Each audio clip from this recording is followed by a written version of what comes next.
আসসালামু আলাইকুম। বাংলার কণ্ঠ নিউজে স্বাগত জানাচ্ছি আমি রুমানা। আশুলিয়ার ধামসোনা ইউনিয়নের একটি প্রশিক্ষণ কেন্দ্রের বিরুদ্ধে প্রশিক্ষণার্থীদের টাকা আত্মসাৎ ও পাওনা পরিশোধ না করার অভিযোগ উঠেছে।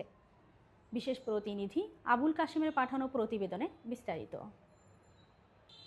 অনেকেই দাবি করেছেন তারা প্রশিক্ষণের জন্য টাকা দিয়েছে, কিন্তু টাকা ফেরত বা সেবা দেওয়া হয়নি। ক্ষতিগ্রস্তরা বঞ্চনার ন্যায্যতা চাইতে বাধ্য হয়েছেন। তাদের দাবি, কেন্দ্র কর্তৃপক্ষের প্রতি আর্থিক দায়বদ্ধতা রয়েছে, যা অবিলম্বে পূরণ করতে হবে। ক্ষতিগ্রস্ত প্রশিক্ষণার্থীরা নিজেদের দাবি প্রতিষ্ঠার জন্য নবীনগর চন্দ্রা মহাসড়ক অবরোধ করেছে।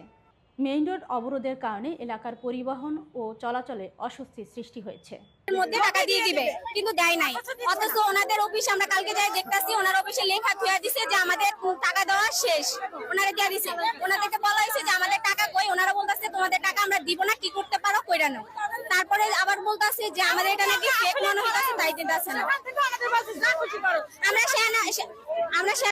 আমরা চাই আমাদের সাথে কর্তৃপক্ষ আসুক, কথা বলুক। আমাদের কারোর ফোন ধরছে না। এখন আপনারা আমাদের একটু সমাধান করে দেন, আমরাও তো বিপদগ্রস্ত, তাই না? এখন আমরা চাই আপনারা বড়রা আমাদেরকে একটু সমাধান করে দেন। এখানে যেহেতু এরকম একটা সমস্যা হয়েছে, আপনারা একটু প্রশাসন আনেন, তারপরে একটু সমাধান দেন কর্তৃপক্ষের মাধ্যমে। আমরা আপনাদের কোনো ক্ষতি চাই না, আর আমরা এরকম কোনো ফ্যামিলির মেয়েও না যে এখানে সমস্যা ক্রিয়েট করবো, বুঝছেন? আরে বলার কালকে থেকে আমরা আসি, কোনো ক্ষতি করি নাই, ক্ষতি করে কারো ক্ষতি করি নাই। কালকে স্যার ম্যামরা ছিল বিধায় প্রশাসনের লোক আসছে, আজকে স্যার ম্যাম কেউই নাই, এই জন্য প্রশাসনের লোক আমাদের হেল্প করে না। গতকালকেও আমরা এখানে ছিলাম, স্যার ম্যামদের আটকানো হয়েছিল, 3টা ম্যাম একটা পিয়নকে আটকানো হয়েছে বিধায় প্রশাসনের লোক আসছে, স্যারও আসছে। আজকে তারা কেউই নাই। আজকে সকাল 10টা বাজে কম্পিউটার নিয়ে তারা ট্রেনিং সেন্টার থেকে পালাইছে। তারা এখন ফোন করে বলতেছে যে আপনারা কালকে আসেন, কালকে আপনাদের চেক দিব।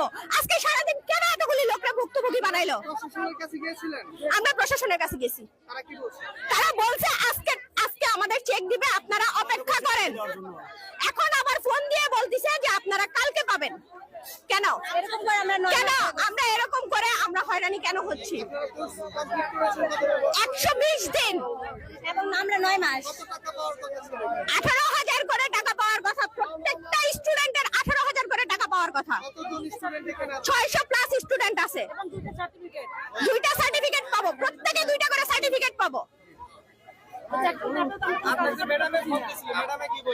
ম্যাডাম বলতেছে যে আপনারা কালকে আসেন, আপনারা কালকে আসেন। অসম্ভব, কালকে কেন আসবো? প্রতিদিন কি আমরা খেলা খেলবো? কালকে যে তারা আসবে তার কি নিশ্চয়তা আছে? কালকে যে তারা আসবে তার কি নিশ্চয়তা আছে? কালকে কালে খেয়ে ফেলবে। এই আন্দোলনের সফলতা হবে স্যার, অবশ্যই। 50 জন লোক দুই সাইডে আটকা দেন, অবশ্যই। পাশে যান। একজন এই সাইডে রেখে আমি একটা কথা বলি, এই পাশে অলরেডি 3-4 ঘন্টা পরেশানি